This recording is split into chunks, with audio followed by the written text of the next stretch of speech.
I've been keeping a secret from you for months. Rude. But don't be offended. I was keeping it from Becca, too. I think Becca is Rude. Becca is slightly offended. I'm a little salty still.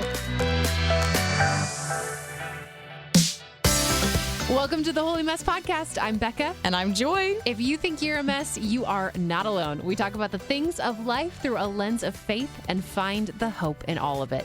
This section is usually where we tease what's coming up, but we are so excited about this first part. If you missed the news, Joy, please explain what they're about to hear. Well, something crazy happened on the live radio this week. Becca and I were doing a show together, and my messy moment this week is that I've been keeping a secret from you for months. Rude. But don't be offended. I was keeping it from Becca, too. I think Becca is slightly offended. I'm a little salty still, not gonna lie. So I decided to surprise the whole world along with Becca through a brand new game. If you've had kind of a tough day, I'm so glad you're here because we're about to play a brand new game called Secret in a Box. It's going to be entertaining no matter what. So I've given Becca a box. She cannot see what's inside, and she has to stick her hand in and describe to us what she feels, and then see if she can figure out what it is. Do you want to tell them why you're so nervous? Because you were gleefully dancing beforehand, and you're like, I can't wait. And the last time we did this, there was a live crab on the inside, so I'm not confident in you. Literally a live animal, so could be anything in there. Okay. Wait, here's your one clue. Okay. What's inside is a clue for the future. Stick your hand in. What? She's too scared. Oh, okay. Oh, did it move? It fell. Is it a water bottle? It's Tell me what you feel. Joy. What is it? It's a baby bottle. Joy? What? Joy! What? Joy! What? Are you... I'm having a baby. What?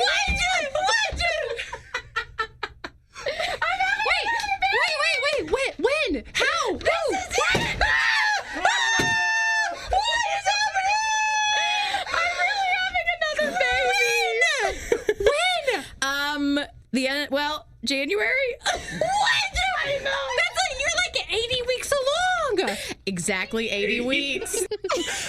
The brain, you can see my brain moving a bit because I was afraid to be like, are you pregnant? I realized that because Becca kept going and staring at me, and I thought, oh, she's being a good friend because she doesn't want to say on a national live radio show, are you pregnant? And then me go, no, my son is graduated from bottles or something so dumb like that. Well, that's the other part is that you had a baby bottle in the box, and I was like, oh, it's a water bottle. And then I felt the end, and you're like, what do you feel? And the only thing my brain could think was nipple. And I feel a nipple, but I'm not going to say that on the radio. Yeah, her brain really froze. And when you hear Becca freaking out, I asked that a bunch of people here at the radio station like kick open the door and unleash confetti cannons. And so you heard her screaming for her life. It was really fun in here, but it was very terrifying. And so we're going to tell you the backstory behind how this happened because there was a lot of deception that day. Yeah, you're so sneaky, and I hate it. I really am. I didn't know I was so good at lying. You're really good at lying. What a skill. Well, I had to secretly record this. If you want to see the video, text the word baby to 91979, or it's at wayfm.com right now. I wanted it to be recorded, and I wanted our team to be able to like edit it and make it really awesome.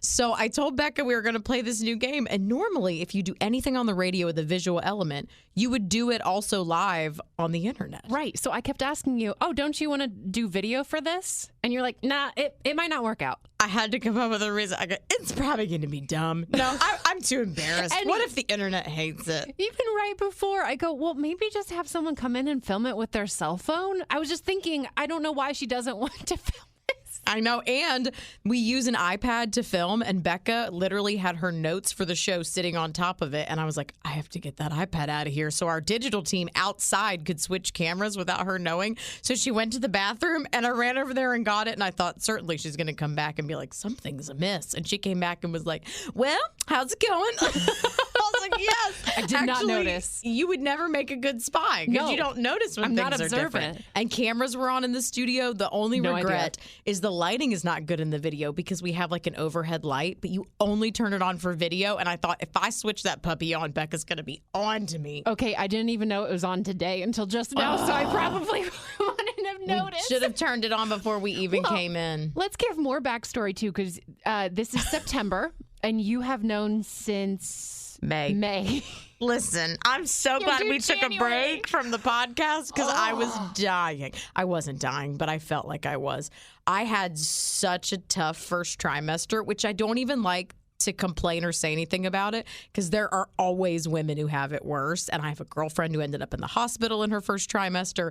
That was not me, but it was very tough with my first son. I was very, very sick. And this one was worse. I hoped it would be better because I was prepared for it. But I was I felt sick from like 5 minutes after I woke up, and it got worse through the whole day until I was just in bed and couldn't move at night. And it was very tough. Did you just accidentally reveal the gender?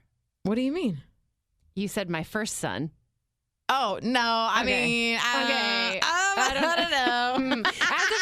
As of this recording, I don't know this part yet. And Becca still doesn't know the gender. I keep trying to dig it out of her. Did I get it right? I'm not saying anything. We're not doing a gender reveal yet, Becca. Okay, but I'll tell you. Apparently, if I ask Judah, he knows. My son is very verbal about it. I was like, you're not allowed to talk to Miss Becca. I will tell you that I thought Becca was on to me. I thought she knew. I totally did. Do you remember the conversations we had like a week or two prior? Well, you had said something about there's one day where you were snacking in here. And you were eating a ton. Always eating. And then you were like, oh, I'm going to go home and eat dinner. I'm like, oh, you're still, like, right away? You're going to eat dinner? And apparently to you were thinking, oh, she knows I'm pregnant. Me, I was like, yeah, girl.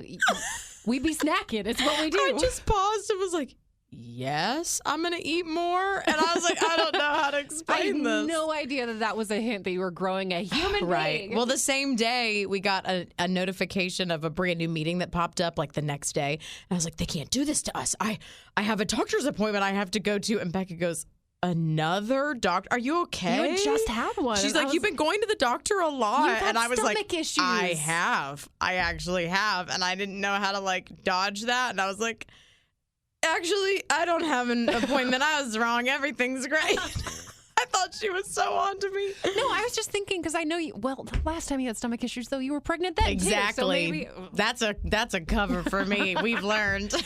Oh, it was just okay. So baby number 2 coming January 2023. Yeah, and it's a girl. I'm not saying gender. It's a boy. I'm not saying any gender right now. It is a baby. And the baby's been kicking me a lot. Baby's healthy, which is great. Some people online said, what is it? You just like to wait a long time before you tell people? And I said, yeah, I actually do. I don't know why.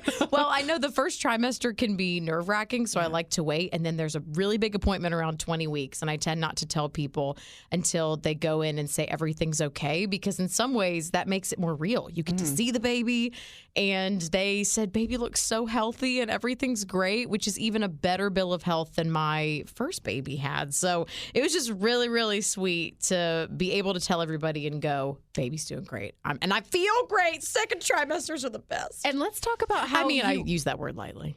I'm tired, but but let's talk about how, you are now 21, 23 3 weeks maybe? along, and you stand up. That is so irritating.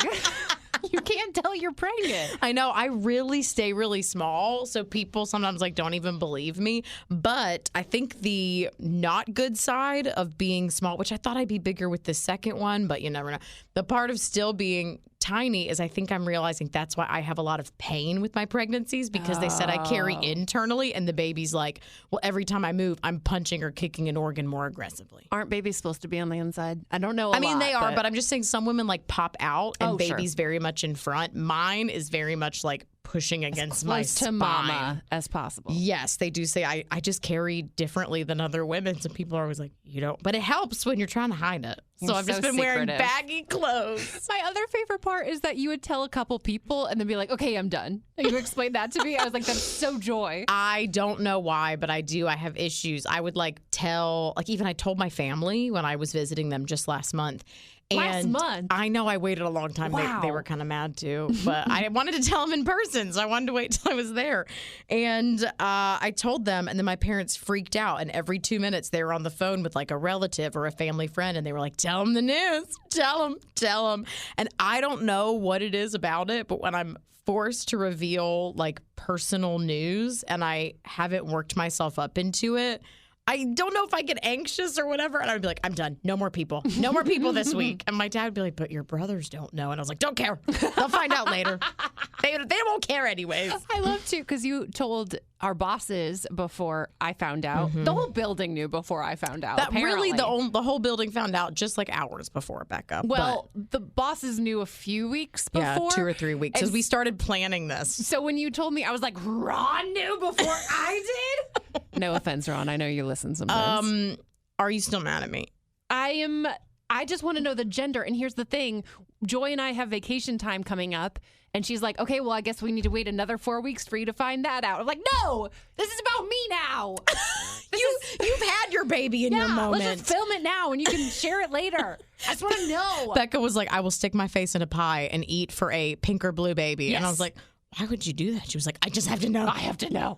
Well, your original plan was popping a balloon, and balloon popping scares me. Oh, that's right. Becca, I forgot. Is there a name for that? Becca's terrified of the sound of popping balloons. Becca, I'm so glad you told me.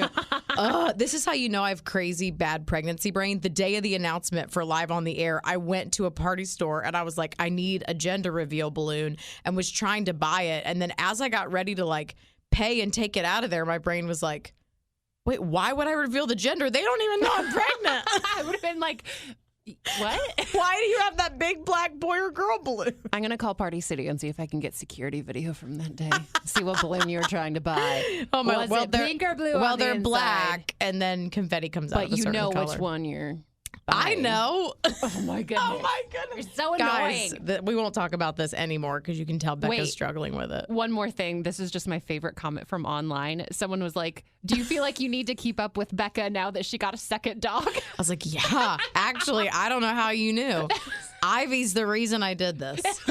It's Ivy, her second dog. Oh, that was just fantastic. My messy moment. Honestly, the rest of the podcast isn't going to be as great, but we still want to do our normal thing because we love doing this with you. Oh, by the way, before I get to my messy moment, I do want to mention that we did not know until recently that our email address was no longer working. Oh, yeah. It is now. So if you emailed us, it bounced back. I was thinking, man, it's weird we haven't gotten any podcast emails. It wasn't working. What is the email again? Holymess@wayfm.com. Yes. So we've had a lot of changes and email got crazy, but now it's fixed. Yes, we're good to go. Okay, my messy moment was from a water park, something you typically do as a kid, and it's always a blast. Well, why can't you enjoy it as an adult? And we have one near us. It's at Gaylord Opryland. It's this giant resort, and they have this beautiful water park. I've always wanted to visit. I'm so excited you got to go. It's indoors and it's outdoors, and it's a bit pricey, and you have to get a hotel room to be able to get into the park. That's why I've never gone. When you're a local, there's not really a good reason to stay the night there, and it's pretty pricey. So it is. You just add it on to a room, but that's what you did, I heard. Yes. So I had wanted to do this for so long. Summer was almost up because they're closing the outdoor section after Labor Day. And so I got with 3 of my friends who we had talked about doing this. I'm like, okay, how about we do sound waves? And they were in. But this is where I think it's just another example of how I have not fully worked out all my insecurities, because I was like, well, what if one of them didn't want to go, but they said yes because they felt like they had to because everyone else did? And what if one of them couldn't pay the amount, but they said yes because everyone else did? And then even day of, I was just so worried about if other people were having fun. And any little inconvenience that got into my brain, for example, the indoor section is very loud because there are children in there and it echoes and everything. I mean, there's children everywhere, but children are loud. And so any kind of inconvenience we'd encounter, I'd be like, oh my gosh, they hate this day. They regret so much that they spent the money. Because it was your idea. So it was my felt idea. the pressure to make it great. And to go take this a little bit deeper too, when I was growing up, I typically hung out with an older friend group. And I know, this isn't just a feeling, I know that I was kind of like the pity tag along. They're like, okay, Becca, yeah, you can come hang out with us, I guess. We need to be nice to you or whatever. And I know I've carried that into adulthood. And so even when it doesn't exist, you portray it. Yeah. And so I'm really insecure in my friendships. And I don't always realize that until a situation comes up where I am taking the lead or I have an idea or I want everyone to have fun. And then all of a sudden I put all of this burden on me because I think, oh, no one wants to hang out with me. They're just doing it because they're pitying me. And then you don't have fun and they probably had a blasty blast. And then I'm asking the whole time, like, do you want to do this? It's okay if not. Do you want to do this? It's okay if not. It's okay if not. It's okay. It's okay. It's okay. And it's just... They're like, why is she saying that? Oh, it's exhausting. So I need to, the women I have in my life, you included, Joy, are phenomenal. I love them so much. I know you all love me, but I lose sight of that sometimes. It's hard to get out of your brain. Yeah. Sometimes I tell my husband that I'm jealous of the way that he interacts with his guy friends because guys, I just don't think that they get as emotionally maybe invested in friendships, or maybe they do, but they don't do the things in their brains that we do. Sometimes when I come home from a hangout and I say something to my husband like, well, no one asked me any questions, and I don't know if they just have a lot going on or they haven't figured out how, or if they just don't care what's going on in my life right now, and then I don't want to interject. My husband's like, what happens when girls hang out? I'm like, well, what happens when guys hang out? He said, I don't know. We just say what we want to say. Don't say what we don't. Do fun things together. I'm like, that sounds rude. Freeing. That sounds so fun. Hey, this is the perfect transition into our mental health moment because it also has to do with friendships and what you brought up, asking questions. This kind of came to mind a few weeks ago when you analyzed the text I sent to my niece, my 13-year-old niece, and she only responded with an okay. And Joy's like, yeah, because you didn't ask her any questions. She didn't have a good response. You didn't lay out a platform. And so since then, I've been really analyzing my interactions with people. And sometimes people will ask me something, and I realized I don't always return the favor. I might be selfish. That's really insightful, though, Becca. But here's the thing. Even if you're not selfish, there's a tool that I discovered a long time ago and was reminded to resurrect this past week, and that is the power of a good icebreaker question. So this is something my husband and I used to do on long car rides. You can do it with your friends. I'll sometimes Marco Polo, which is a video app, my friends in the morning with a question. I love it. They have a chance to answer, and they're super easy to find. You can just Google road trip questions, basically. But it's fun things like, what is the wildest thing you'd consider doing to your hair? Oh, make it pink. I would totally shave it all off. What? Why? See? That's interesting conversation. Who did that? Someone. Was it Taya from Hillsong Worship, Hillsong United? Yeah. Yeah. She pulled it off. I would just do wigs for a while even. I think that'd be fun. Would we have been friends in middle school? Probably not. Really? I don't deserve to be friends with anyone at that age. Okay, so you also have insecurity? Well, I was a little bit mean because I was so insecure, and it sounds like you also had insecurities, so I don't think major insecurity befriends each other. Yeah. But that's another way to kind of just get to know your friends and how they think. What accomplishment are you most proud of? And that can be an overall thing, or what are you most proud of this week? Oh, that's really good. Yeah. And it's helpful to get people to answer these things because then they may ask you and you have to come up with them, and you're sharing things from your lives very intentionally, which I just don't think we do enough. Exactly. And then this last one is my favorite. What is something you wish someone would ask you about today? Because so good. Sometimes we carry around pain or even excitement, but we're afraid to just interject it. And I think that friendships are richer if we kind of allowed those things to happen more authentically. Yeah, one of my girlfriends resonated this back to me recently, and she said that she was excited to talk to her girlfriends about all these complex things happening at her job. But when they got together, there's like 4 or 5 of them, that no one asked her about it. And then she didn't quite know where in the conversation there was a good spot to be like, hey, guys, I want to unpack some stuff about my job. Because that feels very self-serving. It can, yeah. Everybody pay attention to me right now. And there's not always a good segue for it. I've been sitting there in a conversation waiting for a segue to talk about something, but especially if it's a little on the heavier, harder side, you don't want to just out of the blue be like, guess what happened to me? I just want to say that I provided plenty of segues into you telling me you were pregnant. I'm just saying. That was an intentional segment. That's different. But she said that when she left, she never told anybody about it. And then she thought later, let's make sure that we go around at some point when we get together. This is another idea as friends, and say, is there anything going on in your life we don't know about that you'd like to share with us? Which is perfect, just like that question.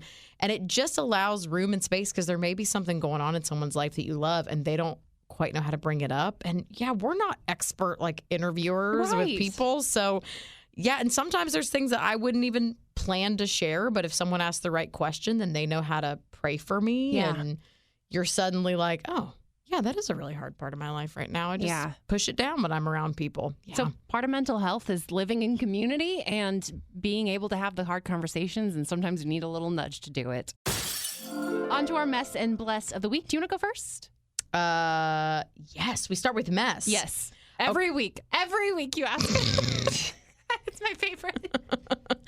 Listen, if you love to buy 95 rolls of toilet paper at the same time, you're going to be upset with me because Sam's Club, for the first time in like 11 years, is raising their membership fee because of inflation. Like everyone else. I was a Sam's Club member for years and years. I'm now at Costco just because it's a little closer to where we are. But this is how we get cheaper things. So to raise the membership is very frustrating because that's where you get your gas. That's where you get discount items. And that's why I buy in bulk, because I don't want to have to go to the store a million times and I want everything cheaper. So it's hard to store it all. But trust me, I get like 900 paper plates and I'm happy as could be. But it's just important to know that everything, including these avenues like big box stores that we use to save money, even those are more expensive. I have kind of a hot take on this. Okay. Big box stores do not save my family money, because my husband does the shopping for us and he gets so distracted in those places. Last time he came home with a 12-pack of creme brulees, which we then had to buy a torch for because, of course, you can't make them any other way. And then you don't have butane for the torch, so we had to go buy So it turned into this whole, we just needed paper towels. And now we're buying a torch? You should have invited me over because I love some creme brulee. I totally would have bought that too, Joey. Way to go. What a great purchase. My mess, I think, might surprise you, Joy, because I do not have kids. But my mess is this woman who was going viral after complaining about kids on her flight and talking about how she would pay any amount of money for an adults-only flight, which I get. Like, I don't think that's a bad idea. But she goes on to detail about how a baby cried the entire flight behind her. And then there was really intense. Another kid kicking her seat the entire time.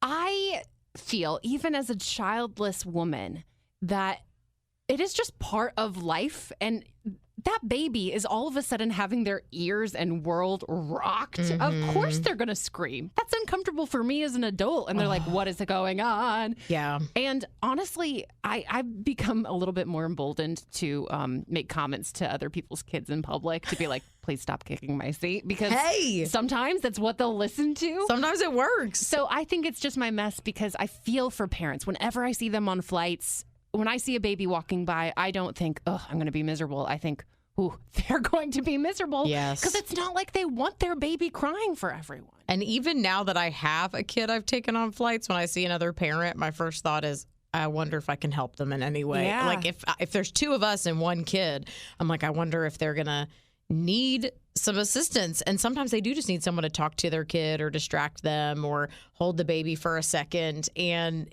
I originally, when I didn't have kids and I would take flights, I would get very annoyed. I mean, no one wants to hear a kid cry. Yeah. But now I understand things like some kids are in the midst of custody stuff. They have to be flown between parents at young ages.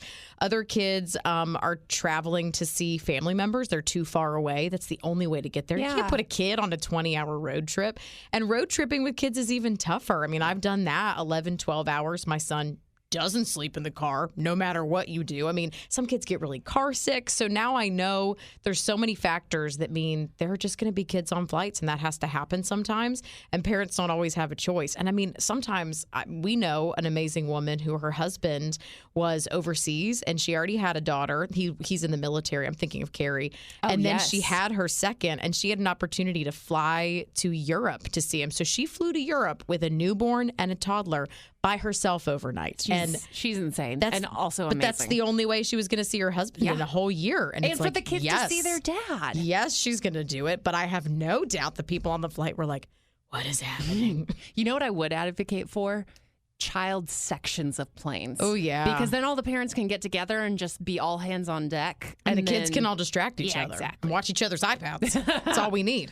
Well, my bless this week is from Jonah Hill. He's an actor who recently came out and said to protect his mental health, he's no longer going to be promoting his films on a circuit tour after he does them. He said, I realized that for 20 years, I've been experiencing anxiety attacks because of these public-facing events, and I'm just not going to do it anymore. So he's putting that out there that if he does a film, if he does anything, he's not going to do it. And I think because that's not a job that any of us have, we don't understand that you make the movie. That's their primary job. And then a year or so later, you have to go on this junket press tour thing where you did an interview with Dennis Quaid. I did, yeah. So how did that kind of work that day for him, you think? It was crazy because it was at a hotel. It was in a hotel room. And we had 15 minutes with him, I think. And that was his entire day, was people just cycling in. It'd be like, okay, we finished ours. The next person would come in and start. And you have to be on all day. His entire day. And you'll probably ask the same questions over and over again. Mm-hmm. I also know Jonah Hill is one that people have been critical of his looks at times. And if you're adding that to like, okay, what are people going to think of me? Now I have to plan all these outfits and make sure that I'm presenting well every time. Mm-hmm. I don't blame him at all. Yeah, he said part of this has been made worse by childhood insecurities about my body and the things that people say about how I look. So I'm trying to become a better version of me, and it means that I'm not doing these interviews anymore. And even though that may hurt his career in some ways, I was just proud of some of the, I don't know, to say this is a boundary I have to put up. And I know it's a part of my job and people are going to be mad, but it sounds like he's done some therapy as well from what he was saying. And he's like, this is my boundary. Take it or leave it. Good so we won't be seeing any interviews with him, and I think that's totally fine. I'm really excited to share my bless with you because we were talking about this the other day and you had no idea what I was talking about. It's this viral moment. It's been going viral for a few weeks on TikTok, and it is in my head rent-free every single day now. Oh, no. It started with this interview with this little boy. He's at the park, and he has this giant corn on the cob on a stick. And he's just love those. Yes. He's eating it. And you need to find the original interview because it's so adorable and it's much longer than what I'm about to play. But someone took that interview and made it into a song. I might need to translate after the song plays, but just enjoy the corn song. For me, I really like corn. What do you like about corn? It's corn.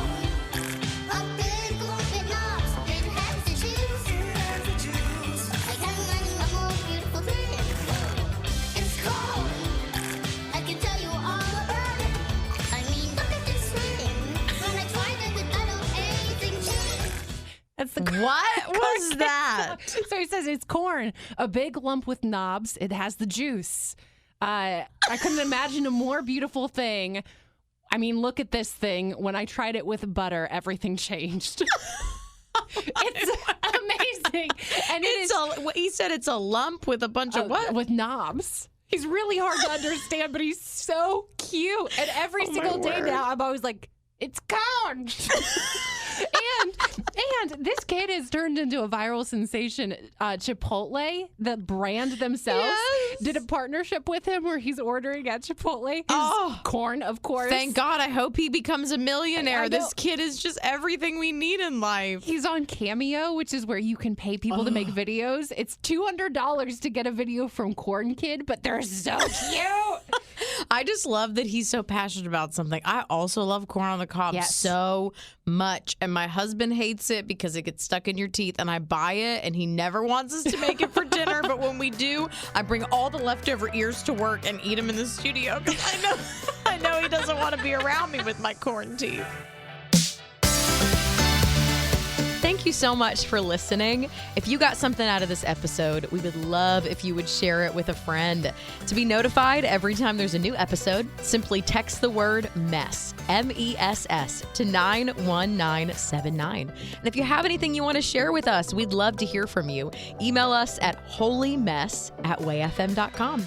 Thanks for being a part of our messy family.